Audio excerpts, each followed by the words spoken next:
Hello everyone, welcome to my YouTube channel. आज हम करेंगे एक्सरसाइज 1.3 का question number 6। Look at several examples of rational numbers in the form p by q where q is non zero. हमने कुछ examples लेने हैं जो p by q form के होते हैं और q क्या होना चाहिए, हमारे पास q होना चाहिए non zero. Where p and q are integers, जहाँ पे हमने p और q कहाँ से लेने हैं, ये बिलोंग करने चाहिए हमारे इंटीजर्स के सेट से। z क्या होता है, सिंबल होता है इंटीजर्स के सेट का।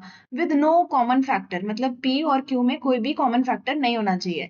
जैसे कि अगर मैं एग्जांपल ले लूँ 1/2, यहाँ पे p की वैल्यू क्या है, p की वैल्यू यहाँ है 1 और q की वैल्यू यहाँ पे क्या है, q की वैल्यू है यहाँ पे 2। p और q में कोई भी कॉमन फैक्टर नहीं है, क्या, अदर देन 1, अदर देन 1 कोई भी कॉमन फैक्टर नहीं है।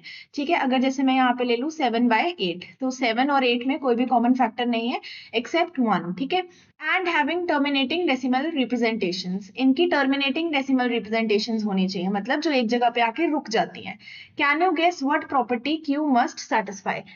ऐसे एग्जांपल्स लेने के बाद हमें ऑब्जर्व करके बताना है कि ऐसी कौन सी प्रॉपर्टी है जो क्यू सेटिस्फाई करता है। तो हम ऐसे एग्जांपल्स लेते हैं। ठीक है, हमारा पहला एग्जांपल क्या हो जाएगा, पहला एग्जांपल मैं यही ले रही हूँ 1/2, 1/2।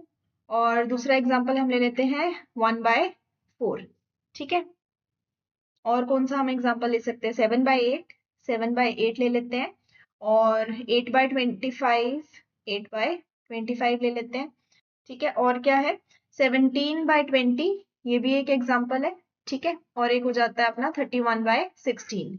ठीक है, ये कुछ इस तरीके के रैशनल नंबर्स है, p बाय q फॉर्म में है ये सारे, और q यहाँ पे क्या है, नॉन जीरो। अब हमें निकालना है इसमें टर्मिनेटिंग डेसिमल रिप्रेजेंटेशंस निकालनी है, और हमें पता है ये सारे के सारे p और q जितने भी हमने एग्जाम्पल लिए हैं इनमें 1 के अलावा कुछ भी कॉमन फैक्टर नहीं है।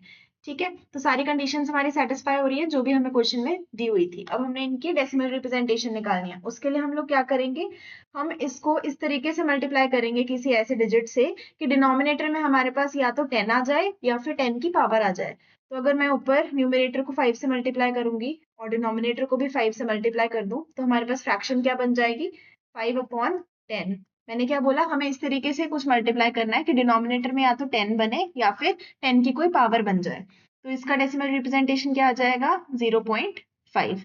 ठीक है, ऐसे ही अगर यहाँ पे मैं मल्टीप्लाई करूंगी 1 इंटू 25 कर दूं और अपॉन 4 इंटू 25 कर दूं, तो हमारे पास क्या आ जाएगा 25/100। 100 क्या है, 10 की पावर है। ठीक है, तो हमारे पास इसकी डेसिमल एक्सपेंशन क्या बन जाएगी, 0.25। ठीक है, तो हम जल्दी से नीचे कोई 10 या 10 की पावर लेकर आ रहे हैं ताकि हम उसे इजीली बिना डिवाइड करे, बिना लॉन्ग डिवीजन के प्रोसेस के हम उसे डेसिमल्स में रिप्रेजेंट कर सकते हैं। ठीक है, इसको हम किससे मल्टीप्लाई करेंगे, 125 से। 7 इंटू 125/8 इंटू 125, हमारे पास क्या आ जाएगा, 875/1000। तो हमारे पास डेसिमल एक्सपेंशन क्या हो जाएगी, 0.875। ठीक है, ऐसे ही इसको हम किससे मल्टीप्लाई करेंगे, 8/25 को 4 से, 8 इंटू 4/25 इंटू 4, ये हमारे पास कितना आ जाएगा, 32/100, हमारे पास आ जाएगा 0.32। ठीक है, ऐसे ही 17/20 को हम किससे मल्टीप्लाई करेंगे, 5 से। 17 इंटू 5, 20 इंटू 5। ठीक है, हमारे पास क्या आ जाएगा, 85/100, ये क्या आ जाएगा, 0.85।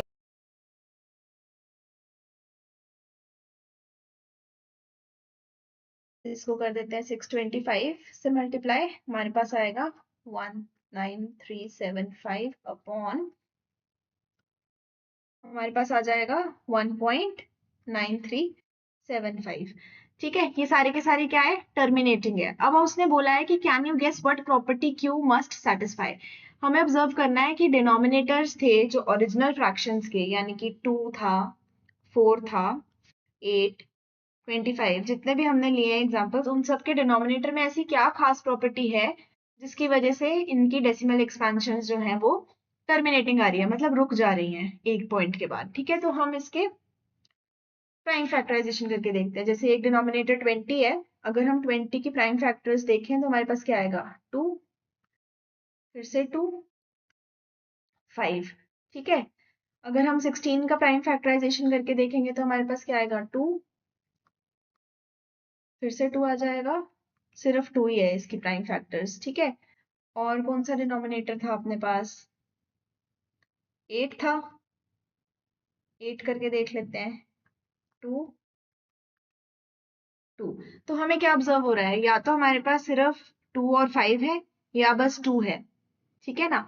अगर मैं कोई और एग्जांपल भी ले लूं, जैसे अगर मैं एक फ्रैक्शन ले लूं 8/125, ये भी क्या है, p बाय q फॉर्म का है, जहां p और q क्या है, बिलोंग कर रहे हैं इंटीजर्स को, और q हमारे पास क्या है, q है नॉन जीरो, ठीक है। और 8 और 125 में कुछ भी कॉमन नहीं है एक्सेप्ट 1, तो ये क्वेश्चन की सब चीजों को सेटिस्फाई कर रहा है, ठीक है।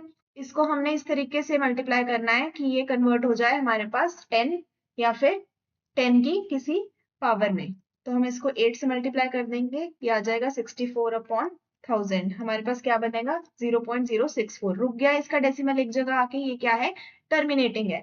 अब ये क्यों है 125, डिनोमिनेटर क्या था 125, इसका अगर हम प्राइम फैक्टराइजेशन करके देखेंगे तो हमारे पास क्या आ जाएगा, हमारे पास आएगा 25, 5, 5, 1।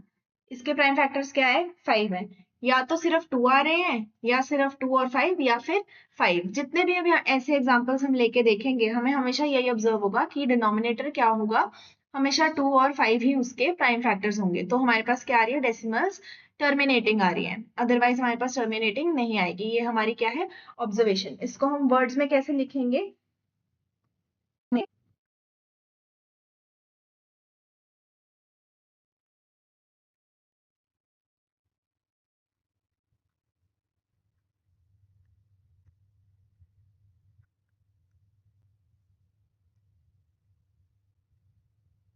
ठीक है। हम लिखेंगे if the denominator of a rational number in the standard form has no prime factors other than 2 और 5, मतलब 2 और 5 के अलावा अगर उसके पास और कोई भी प्राइम फैक्टर्स नहीं है, देन एंड ओनली देन, सिर्फ तब it can be represented as a terminating decimal expansion, ठीक है। तो ये था आज का हमारा क्वेश्चन नंबर 6। नेक्स्ट वीडियो में हम करेंगे क्वेश्चन नंबर 7। Thank you.